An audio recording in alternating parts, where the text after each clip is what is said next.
Assalamualaikum warahmatullahi wabarakatuh. Perkenalkan, nama saya Irma Yunitasari dengan NIM 207190098. Di sini saya akan mempresentasikan tentang materi kelas 7 semester genap, yaitu perubahan fisika dan perubahan kimia. Materi yang akan saya bahas kali ini adalah yang pertama, pengertian sifat zat, yang kedua, perubahan fisika, yang ketiga, perubahan kimia, dan yang terakhir atau yang keempat adalah pemisahan campuran. Saya akan menjelaskan poin pertama, yaitu pengertian sifat zat. Zat dapat mengalami perubahan, mulai dari perubahan wujud yang bersifat sementara, sampai perubahan membentuk zat lain yang bersifat tetap. Perubahan wujud dibagi menjadi dua, yaitu yang pertama adalah perubahan fisika, dan yang kedua adalah perubahan kimia.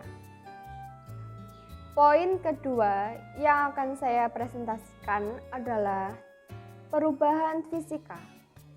Perubahan fisika, apa sih itu perubahan fisika? Perubahan fisika adalah merupakan perubahan yang tidak menghasilkan zat jenis baru. Misalnya, beras yang ditumbuk menjadi tepung. Beras yang kita tumbuk menjadi tepung tersebut hanya menunjukkan bentuk dan ukuran saja yang berubah. Tetapi, sifat molekul zat pada beras dan tepung tetap sama. Ciri-ciri perubahan fisika adalah yaitu tidak terbentuk zat jenis baru. Zat yang berubah dapat kembali ke bentuk yang semula. Hanya diikuti perubahan sifat pada fisika saja. Perubahan sifat fisika yang tampak adalah bentuk, ukuran, dan warnanya. Perubahan fisika tentunya diikuti oleh sifat fisika. Apa sih sifat fisika itu? Ciri khas suatu zat yang dapat diamati mengubah zat-zat penyusun materi tersebut dinamakan dengan sifat fisika. Sifat fisika suatu benda antara lain yang pertama adalah wujud zat. Dalam wujud zat ini terdapat tiga, yaitu yang pertama padat, kemudian yang kedua cair, kemudian yang ketiga gas. Pada tiga wujud zat tersebut dapat berubah dari wujud satu ke wujud yang lain.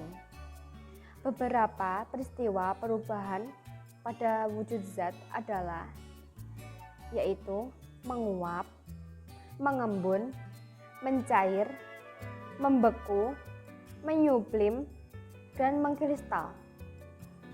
Zat itu juga memiliki titik didih dan titik lebur yang berbeda-beda untuk masing-masing jenis zat. Jadi, berbeda jenis zat akan memiliki titik lebur dan titik didih yang sangat berbeda.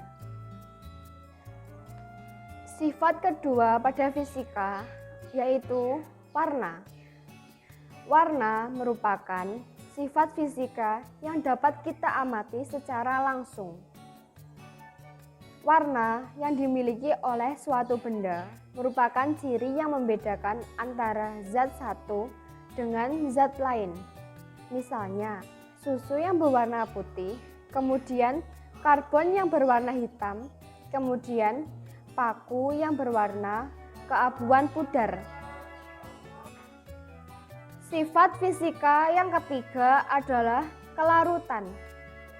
Air merupakan pelarut untuk zat-zat terlarut, tetapi tidak semua zat dapat larut di dalam zat-zat pelarut.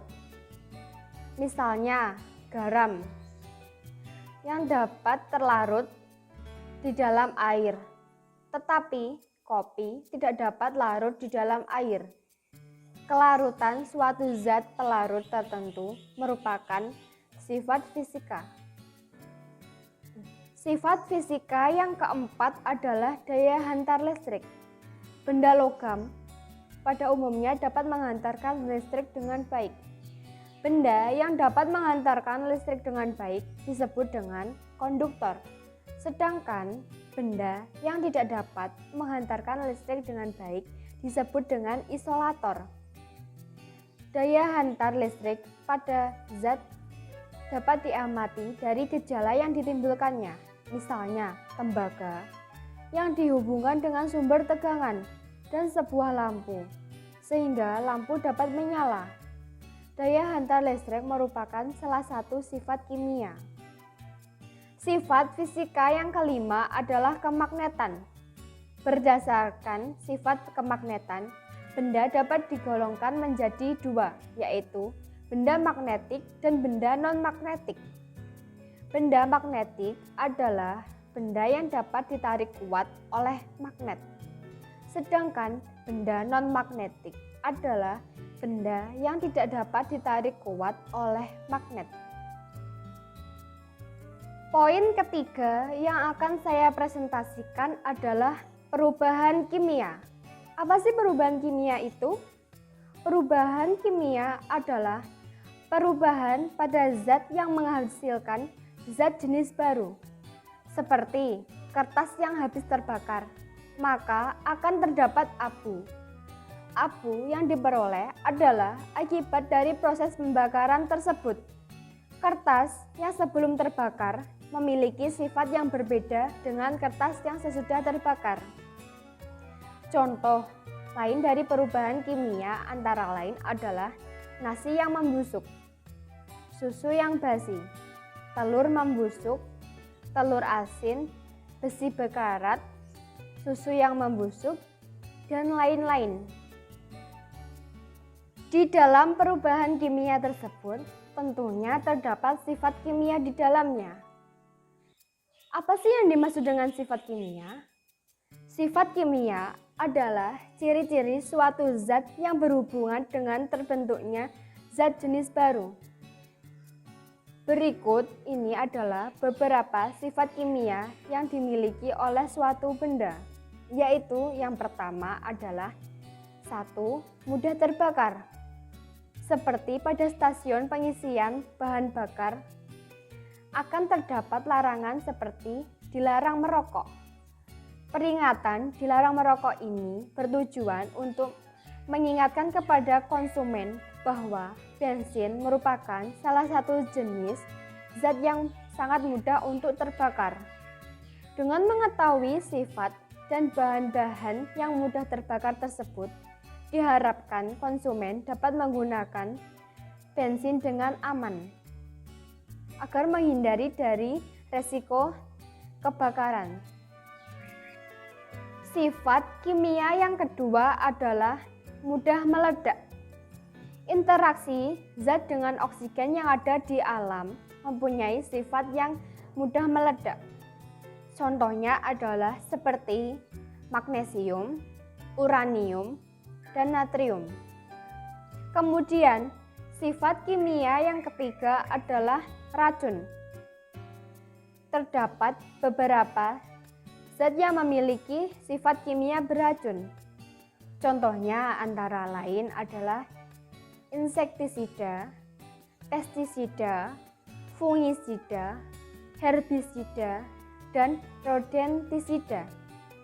Zat beracun tersebut digunakan manusia untuk membasmi hama, baik serangga maupun tikus. Sifat kimia yang keempat adalah busuk dan asam. Akibat terjadi reaksi kimia dalam suatu makanan atau dalam suatu minuman, maka akan mengakibatkan makanan tersebut atau minuman tersebut menjadi membusuk dan berubah rasa menjadi asam. Contohnya adalah nasi yang kita biarkan sehari-hari, maka akan bereaksi dengan udara yang mengakibatkan nasi tersebut menjadi basi dan tidak dapat dikonsumsi kembali. Kemudian susu yang kita diamkan selama berhari-hari akan berubah rasa menjadi asam. Sifat kimia yang kelima adalah berkarat. Reaksi antara logam dan oksigen dapat mengakibatkan benda menjadi berkarat. Logam seperti besi memiliki sifat yang sangat mudah untuk berkarat. Terdapat benda-benda yang tidak dapat berkarat seperti plastik dan kaca. Benda tersebut tidak akan dapat berkarat. Kemudian, berkarat adalah sifat kimia. Berkarat merupakan sifat kimia karena terjadi reaksi yang menghasilkan zat jenis baru. Poin materi selanjutnya atau yang terakhir yang akan saya presentasikan atau saya jelaskan adalah tentang pemisahan campuran. Apa sih pemisahan campuran tersebut? Pengertian dari pemisahan campuran adalah proses pemisahan antara dua jenis zat atau lebih agar zat-zat tersebut dapat terpisah dan menjadi zat tunggal, yaitu satu, bukan menjadi satu. Dengan melakukan tindakan secara fisika maupun tindakan secara kimia. Pemisahan campuran dapat dilakukan dengan berbagai cara, yaitu antara lain 1. Filtrasi atau yang biasa kita sebut dengan penyaringan. Apa sih filtrasi atau penyaringan tersebut?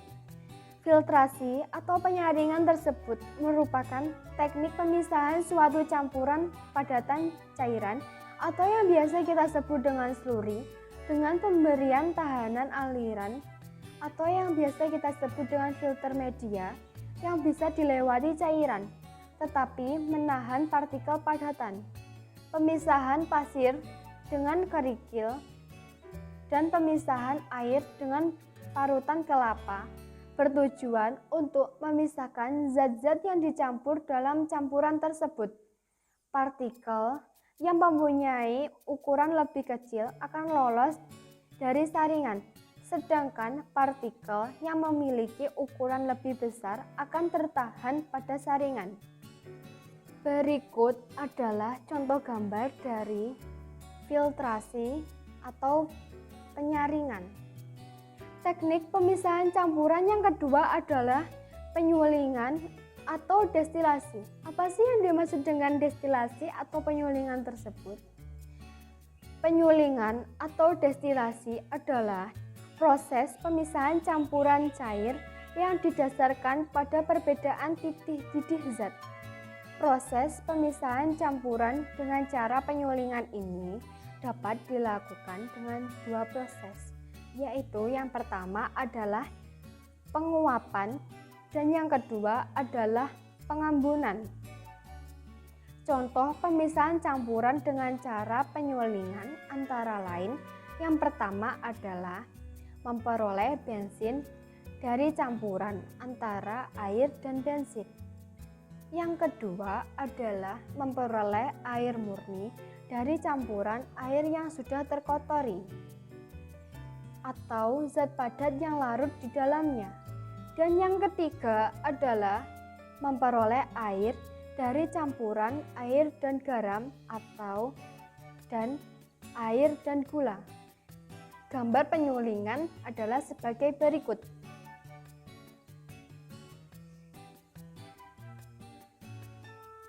Contoh pemisahan yang ketiga adalah dengan cara kristalisasi. Apa sih yang dimaksud dengan kristalisasi tersebut?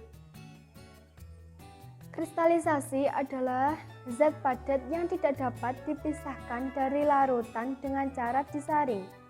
Zat padat seperti gula dan garam yang terlarut dalam air dapat dipisahkan dari larutannya dengan cara penguapan dan terjadi kristalisasi.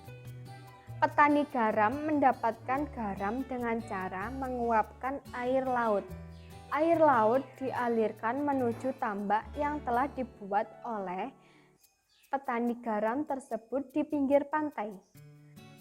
Setelah air terjebak di tambak, kemudian selanjutnya adalah proses penguapan yang terjadi dengan bantuan sinar matahari.